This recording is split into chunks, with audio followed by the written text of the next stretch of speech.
Hi, my sweet friends, and welcome back to Crochet Every Day with Judy. We're continuing reading today from A Connecticut Yankee in King Arthur's Court, and we're starting with Chapter 25, A Competitive Examination.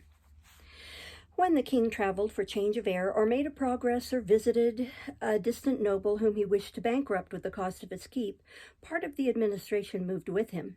It was a fashion of the time. The commission charged with the examination of candidates for posts in the army came with the king to the valley, whereas they could have transacted their business just as well at home.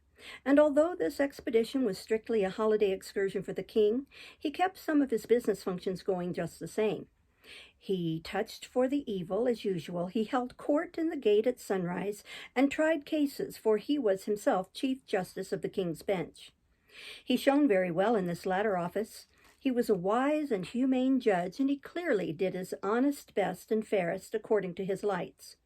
That is a large reservation. His lights, his rearing, often colored his decisions. Whenever there was a dispute between a noble or gentleman and a person of lower degree, the king's leanings and sympathies were for the former class always, whether he suspected it or not. It was impossible that this should be otherwise. The blunting effects of slavery upon the slaveholder's moral perceptions are known and conceded the world over, and a privileged class and aristocracy is but a band of slaveholders under another name.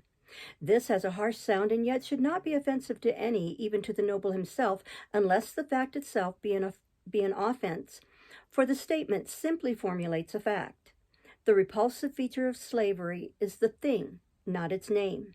One needs but to hear an aristocrat speak of the classes that are below him to recognize, and in but indifferently modified measure, the very air and tone of the actual slaveholder. And behind these are the slaveholder's spirit, the slaveholder's blunted feeling. They are the result of the same cause in both cases, the possessor's old and inbred custom of regarding himself as a superior being. The king's judgments wrought infrequent injustices, but it was merely the fault of his training, his natural and unalterable sympathies. He was as unfitted for a judgeship as would be the average mother for the position of milk distributor to starving children in famine time. Her own children would fare a shade better than the rest. One very curious case came before the king. A young girl, an orphan, who had a considerable estate, married a fine young fellow who had nothing. The girl's property was within a seigniory held by the church. The bishop of the diocese, an arrogant scion of the great nobility, claimed the girl's estate on the ground that she had married privately, and thus had cheated the church out of one of its rights as lord of the seigniory, the one heretofore referred to as le droit du seigneur. The penalty of refusal or avoidance was confiscation. The girl's defense was that the lordship of the seigniory was vested in the bishop, and the particular right here involved was not transferable, but must be exercised by the Lord himself or stand vacated, and that an older law of the church itself strictly barred the bishop strictly barred the bishop from exercising it. It was a very odd case indeed. It reminded me of something I had read in my youth about the ingenious way in which the aldermen of London raised the money that built the Mansion House. A person who had not taken the sacrament according to the Anglican rite could not stand as a candidate for Sheriff of London. Thus, dissenters were ineligible. They could not run if asked. They could not serve if elected. The aldermen, who without any question were Yankees in disguise, hit upon this neat device. They passed a bylaw imposing a fine of £400 upon anyone who should refuse to be a candidate for sheriff, and a fine of £600 upon any person who, after being elected sheriff, refused to serve. Then they went to work and elected a lot of dissenters, one after the other, and kept it up until they had collected £15,000 in fines. And there stands the stately Mansion House to this day, to keep the blushing citizen in mind of a long past and lamented day when a band of Yankees slipped into London and played games of the sort that has given their race a unique and shady reputation among all truly good and holy peoples that be in the earth. The girl's case seemed strong to me. The bishop's case was just as strong. I did not see how the king was going to get out of this hole, but he got out. I append his decision. Truly, I find small difficulty here, the matter being even a child's affair for simpleness. And the young bride had conveyed notice, as in duty bound, to her feudal lord and proper master and protector, the bishop. She had suffered no loss, For the said bishop could have got a dispensation making him, for temporary conveniency, eligible to the exercise of his said right, and thus would she have kept all she had. Whereas, failing in her first duty, she hath by that failure failed in all. For whoso, clinging to a rope, severeth it above his hands, must fall. It being no defense to claim that the rest of the rope is sound, neither any deliverance from his peril as he shall find. Party, the woman's case is rotten at the source. It is the decree of the court that she forfeit to the said Lord Bishop all her goods, even to the last farthing that she doth possess, and be thereto mulcted in the costs. Next, here was a tragic end to a beautiful honeymoon not yet 3 months old. Poor young creatures, they had lived these 3 months lapped to the lips in worldly comforts. These clothes and trinkets they were wearing were as fine and dainty as the shrewdest stretch of the sumptuary laws allowed to people of their degree, and in these pretty clothes, she crying on his shoulder, and he trying to comfort her with hopeful words set to the music of despair, they went from the judgment seat out into the world, homeless, bedless, breadless, why the very beggars by the roadsides were not so poor as they. Well, the king was out of the hole, and on terms satisfactory to the church and the rest of the aristocracy, no doubt. Men write many fine and plausible arguments in support of monarchy, but the fact remains that where every man in a state has a vote, brutal laws are impossible. Arthur's people were, of course, poor material for a republic, because they had been debased so long by monarchy, and yet even they would have been intelligent enough to make short work of that law which the king had just been administering, if it had been submitted to their full and free vote. There is a phrase which has grown so common in the world's mouth that it has come to seem to have sense and meaning. The sense and meaning implied when it is used. That is the phrase which refers to this or that or the other nation as possibly being capable of self-government. And the implied sense of it is that there has been a nation somewhere, sometime or other, which wasn't capable of it, wasn't as able to govern itself as some self-appointed specialists were or would be to govern it. The masterminds of all nations in all ages have sprung in affluent multitude from the mass of the nation, and from the mass of the nation only, not from its privileged classes, and so no matter what the nation's intellectual grade was, whether high or low, the bulk of its ability was in the long ranks of its nameless and its poor, and so it never saw the day that it had not the material in abundance whereby to govern itself. Which is to assert an always self-proven fact that even the best governed and most free and most enlightened monarchy is still behind the best condition attainable by its people, and that the same is true of kindred governments of lower grades all the way down to the lowest. King Arthur had hurried up the army business altogether beyond my calculations. I had not supposed he would move in the matter while I was away, and so I had not mapped out a scheme for determining the merits of officers. I had only remarked that it would be wise to submit every candidate to a sharp and searching examination, and privately I meant to put together a list of military qualifications that nobody could answer to but my West Pointers. That ought to have been attended to before I left, for the king was so taken with the idea of a standing army that he couldn't wait but must get about it at once, and get up as good a scheme of examination as he could invent out of his own head.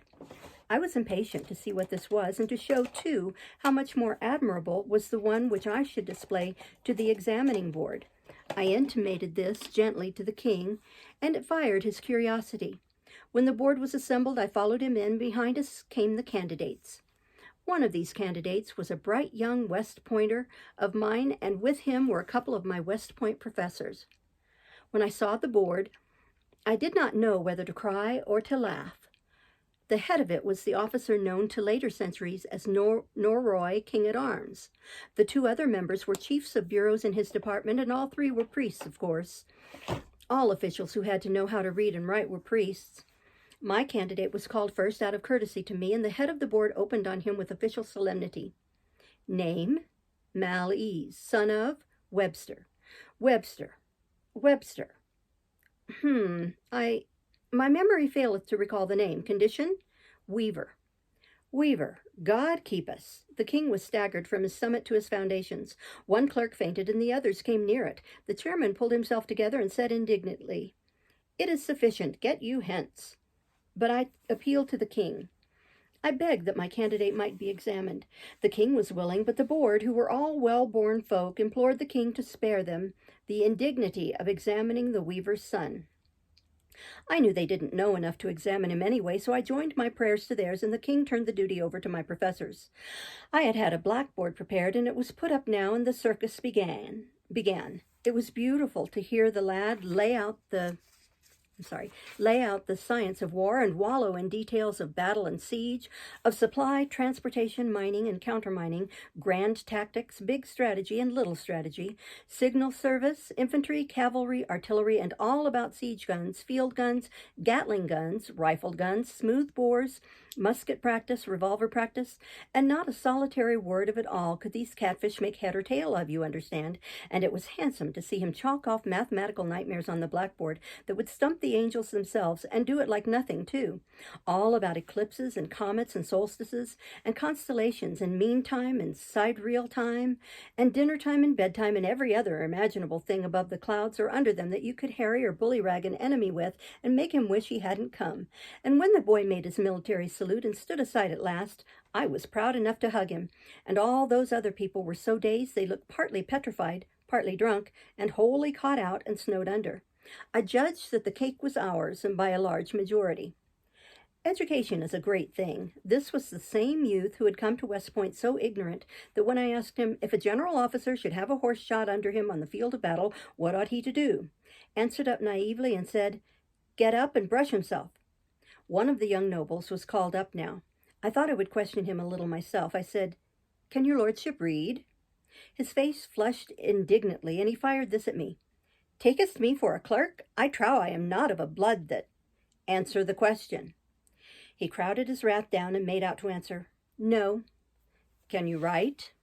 He wanted to resent this too, but I said, "You will confine yourself to the questions and make no comments. You are not here to air your blood or your graces, and nothing of the sort will be permitted. Can you write?" "No." "Do you know the multiplication table?"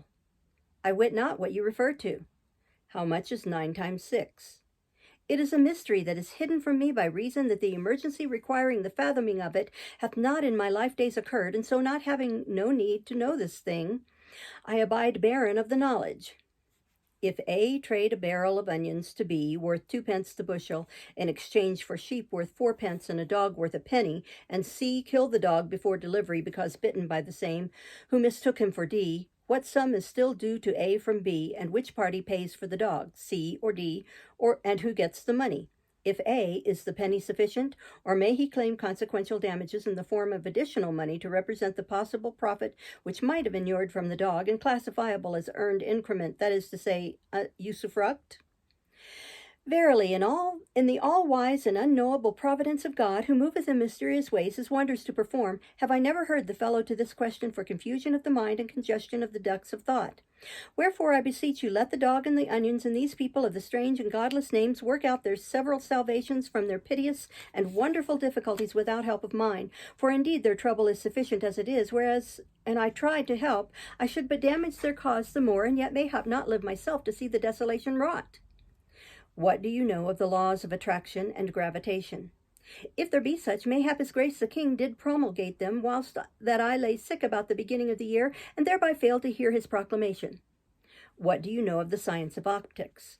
I know of governors of places, and seneschals of castles, and sheriffs of counties, and many like small offices and titles of honor, but him you call the science of optics I have not heard of before. Peradventure it is a new dignity. Yes, in this country.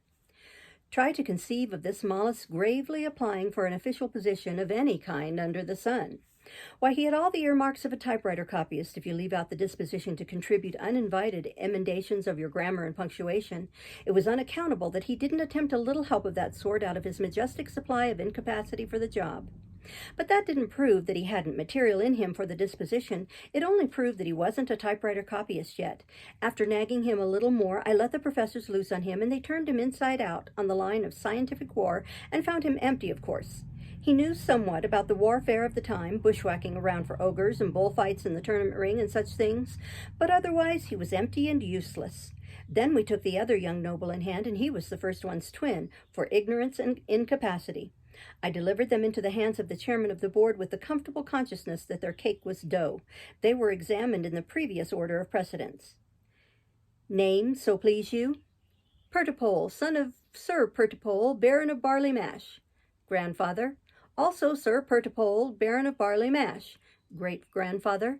The same name and title. Great-great-grandfather? We had none, worshipful sir, the line failing before it had reached so far back. It mattereth not, it is a good 4 generations, and fulfilleth the requirements of the rule. Fulfills what rule? I asked. The rule requiring 4 generations of nobility, or else the candidate is not eligible. A man not eligible for a lieutenancy in the army unless he can prove 4 generations of noble descent? Even so, neither lieutenant nor any other officer may be commissioned without that qualification. Oh, come, this is an astonishing thing. What good is such a qualification as that? What good? It is a hardy question, fair sir and boss, since it doth go far to impugn the wisdom of even our holy Mother Church herself. As how? For that she hath established the selfsame rule regarding saints. By her law none may be canonized until he has lain dead 4 generations. I see. It is the same thing. It is wonderful. In the one case, a man lies dead alive 4 generations, mummified in ignorance and sloth, and that qualifies him to command live people and take their weal and woe into his impotent hands. And in the other case, a man lies bedded with death and worms 4 generations, and that qualifies him for office in the celestial camp. Does the king's grace approve of this strange law? The king said, Why, truly, I see naught about it that is strange. All places of honor and of profit do belong by natural right to them that be of noble blood. And so these dignities in the army are their property, and would be so without this or any rule. The rule is but to mark a limit. Its purpose is to keep out too recent blood, which would bring into contempt these offices, and men of lofty lineage would turn their backs in scorn to take them. I were to blame, and I permitted this calamity. You can permit it, and you are minded to do, for you have the delegated authority, but that the king should do it were a most strange madness, and not comprehensible to any. I yield. Proceed, Sir Chief of the Heralds' College. The chairman resumed as follows. By what illustrious achievement for the honor of the throne and state did the founder of your great line lift himself to the sacred dignity of the British nobility? He built a brewery. Sire, the board finds this candidate perfect in all the requirements and qualifications for military command, and doth hold his case open for decision after due examination of his competitor. The competitor came forward and proved exactly 4 generations of nobility himself, so there was a tie in military qualifications that far. He stood aside a moment, and Sir Pertipole was questioned further. Of what condition was the wife of the founder of your line? She came of the highest landed gentry, yet she was not noble. She was gracious and pure and charitable, of a blameless life and character, insomuch that in these regards she was the peer of the best lady in the land. That will do. Stand down. He called up the competing lordling again and asked, What was the rank and condition of the great-grandmother who conferred British nobility upon your great house? She was a king's leman, and did climb to that splendid eminence by her own unholpen merit from the sewer where she was born. Ah, this indeed is true nobility. This is the right and perfect intermixture. The lieutenancy is yours, fair lord. Hold it not in contempt. It is the humble step which will lead to grandeurs more worthy of the splendor of an origin like to thine. I was down in the bottomless pit of humiliation. I had promised myself an easy and zenith-scouring triumph, and this was the outcome. I was almost ashamed to look my poor disappointed cadet in the face. I told him to go home and be patient. This wasn't the end. I had a private audience with the king and made a proposition. I said it was quite right to officer that regiment with nobilities, and he couldn't have done a wiser thing. It would also be a good idea to add 500 officers to it. In fact, add as many officers as there were even nobles and relatives of nobles in the country, even if there should finally be 5 times as many officers as privates in it, and thus make it the crack regiment, the envied regiment, the king's own regiment, and entitled to fight on its own hook and in its own way, and go whither it would and come when it pleased, in time of war, and be utterly swell and independent.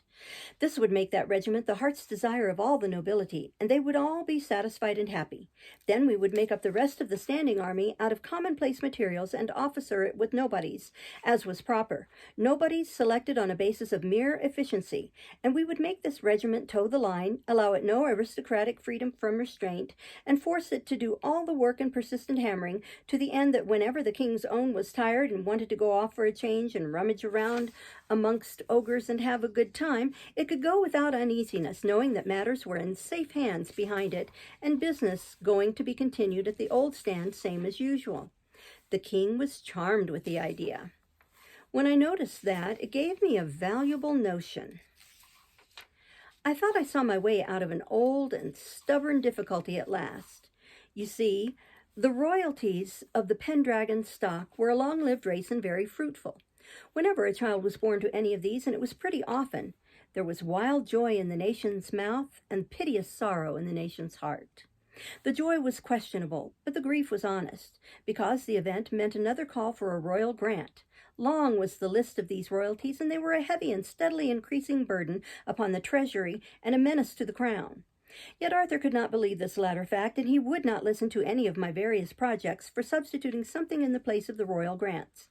If I could have persuaded him to now and then provide a support for one of these outlying scions from his own pocket, I could have made a grand to-do over it, and it would have had a good effect with the nation. But no, he wouldn't hear of such a thing. Excuse me. He had something like a religious passion for royal grant. Excuse me, for royal grant. He seemed to look upon it as a sort of sacred swag, and one could not irritate him in any way so quickly and so surely as by an attack upon that venerable institution.